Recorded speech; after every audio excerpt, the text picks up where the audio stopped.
Welcome back to Project Mega Ranger 6x6.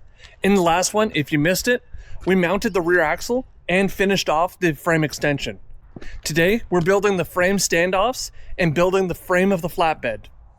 Make sure to hit that like button and also subscribe and hit that bell notification to see future episodes of Project Mega Ranger 6x6. Let's get after it.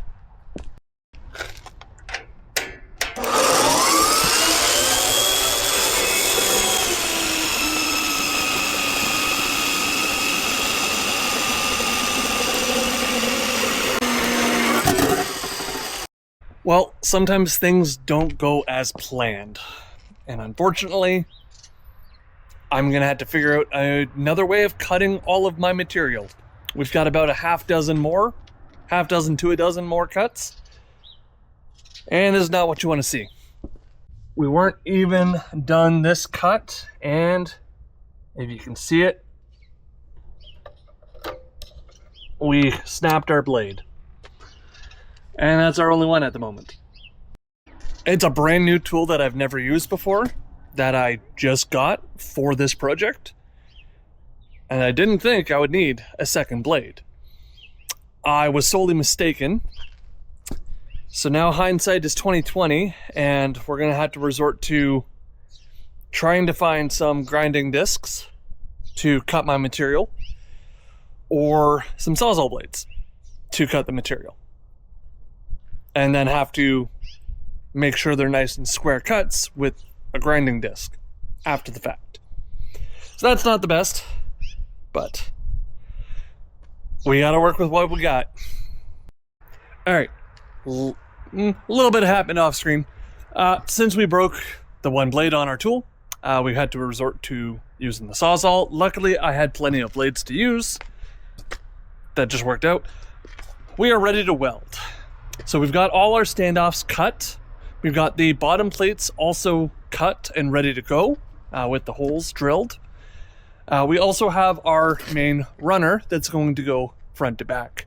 That is also cut. Initially, I was going to bolt the standoffs to that runner and then bolt them to the frame. Then having a spring, a bolt-through spring that will allow the frame to flex without messing up the flatbed or the camper on top of the flatbed. What we're going to do now is we're going to weld the runner to the standoffs because it'll be stronger. And then we'll do the spring through the bolt, or the bolt through the spring that is, down into the frame. So it will flex at the frame instead of higher up. We want to limit how much forward, back, left to right motion. We want these to be nice and sturdy. So if we weld them at the top, there's plenty of room to get those welds in, not have to worry about a bolt.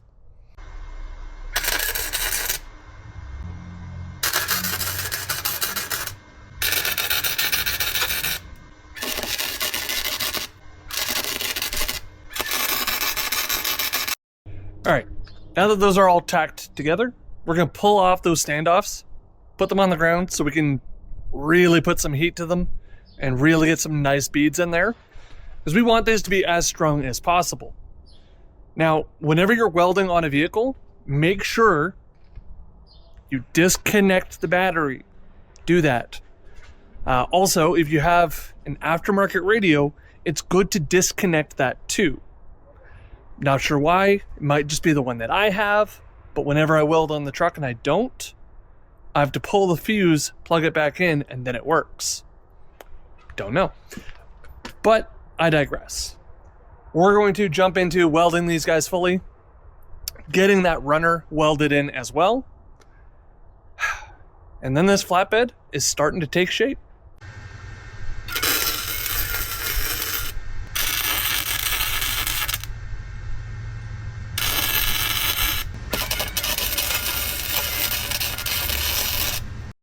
Okay, despite everything that went on today, we still made some good progress.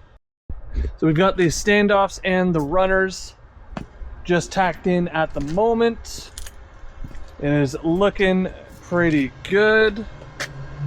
Eventually, I do plan on doing a drawer system right in here So that'll be really nice to have.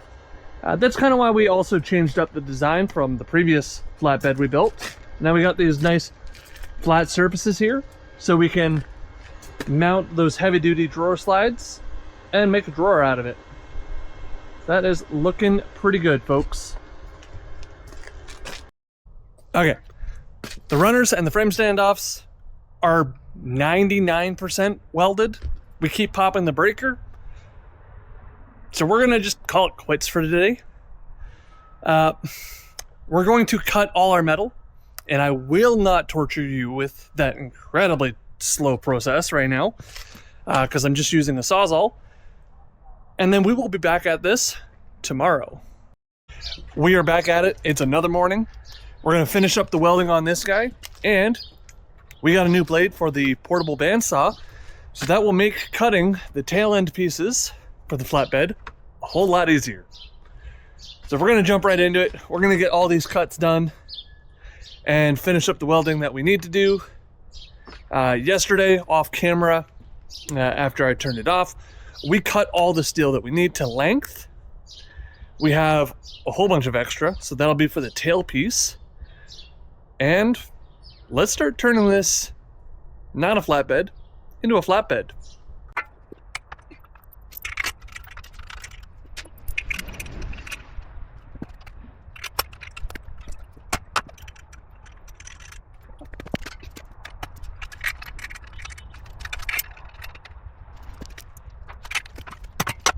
Okay, we have these standoffs with the runners on. And like I said earlier, eventually we're going to have a drawer slide here that comes out the back. So that's gonna be really cool once we actually get to do that. We built our new mount for our shock, so if we wanted to, we could take the truck out for a drive. Once we put more fluid, or new fluid, in the new rear diff. The standoffs and the runners are fully welded. All the other steel for the flat deck is cut other than the tail piece. So when we get back from lunch, we are ready to just buzz this guy on. It's gonna be a total of 6 foot 6 inches wide and 8.5 feet long. Eventually we are going to have a headache rack, and that's probably gonna be just a 3-inch C-channel. That'll go up and over with a crossbar, but that will be for later.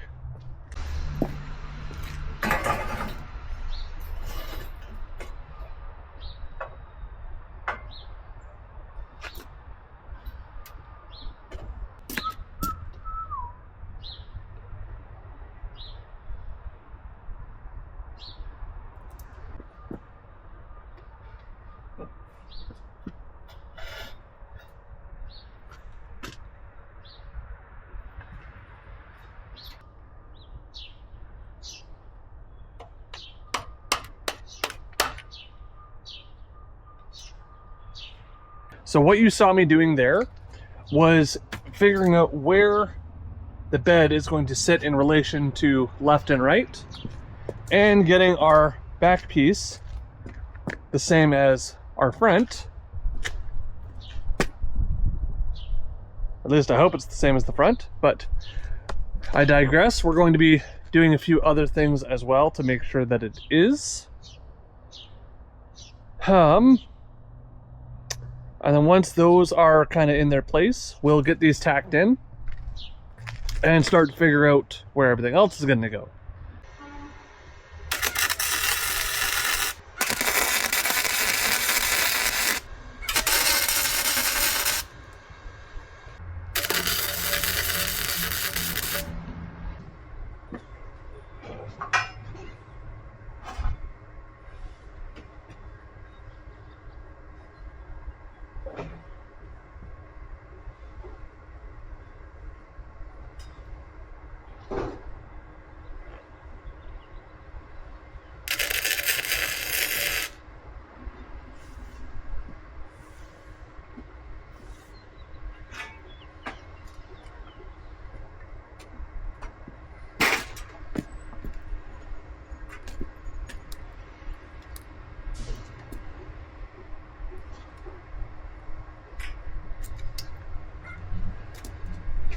And then please don't break. Please don't break. Shit.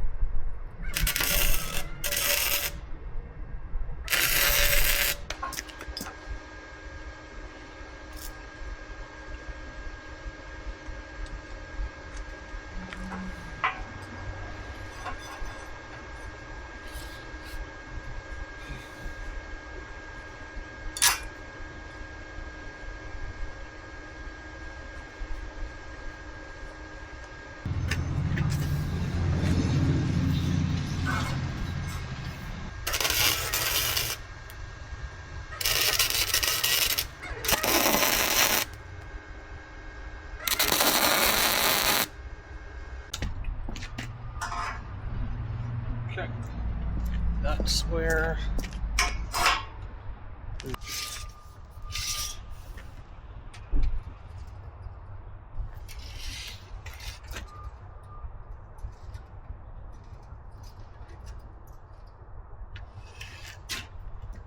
fuck off.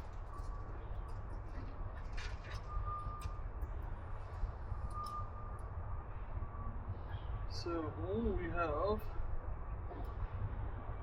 128 and a quarter. So 128 and a quarter.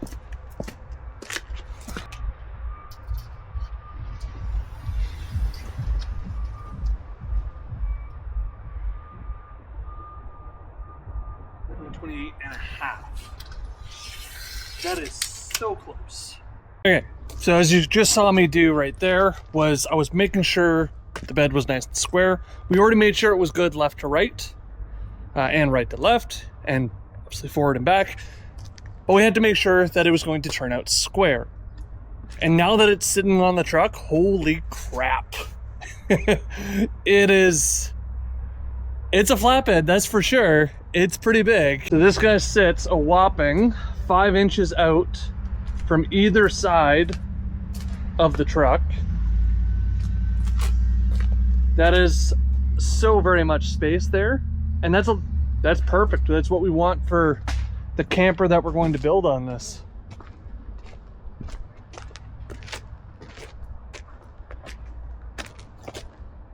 Yeah, it's certainly looking like a 6x6 now. We're gonna try our best to keep the overlanding theme so it looks like a true overlanding vehicle and not just a truck with a flatbed. So we're gonna try our best to do that. But you know, you can only do so much. But having this 6.5 foot wide bed will make it so that when we build our camper, we can sleep east to west, so left to right versus front to back.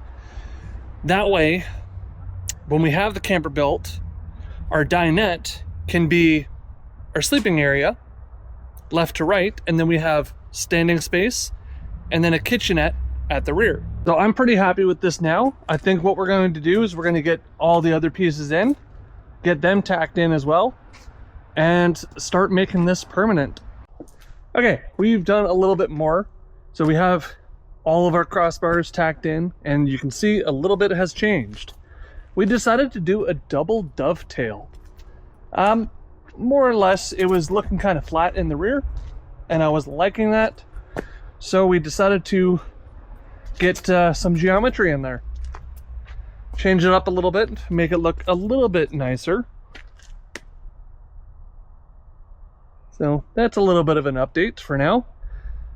And now I need to figure out this angle here to that angle there, and cut a piece in for there and for the opposite side. And once those are cut and tacked in, we can start fully welding this entire deck.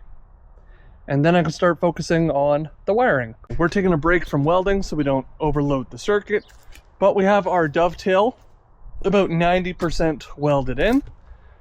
So the shape is there. And weld on a couple tabs for some aluminum plate, because that is what our lights are going to mount to, right about here and right about here. And then we still have to figure out where we're going to put the license plate. And we got to figure out a reverse light as well. So with adding on this dovetail, the entire bed sits at 9 foot 2 inches. Dovetail is not going to really add too much strength for anything in the rear, but 6 inches or 8 inches up, there's a main support that goes right to the frame. So we're not too worried about bending that. Great, we got the bed mostly welded in. It's about 90%. There's just some areas that I can't reach with it on the truck currently. So the last things we have to do before the big car show this weekend is we have to finish our wiring, which it reaches. So we just have to do a little bit of wire management, and we have to put new gear oil in this differential, and we got to top up this guy. And of course, we have to deal with our filler neck as well, and install the lights. Yeah. And Miss Allie has been supervising so diligently. Site supervisor, yes, for the last little while. Well, I finished this guy up. I lost the sandal. And she lost a sandal. So that's gonna be it for this one, guys. I know the deck is not finished, but we're done for this video. So make sure to hit that like, subscribe, and hit that bell notification to keep track of this build. And remember, adventure is built, not bought.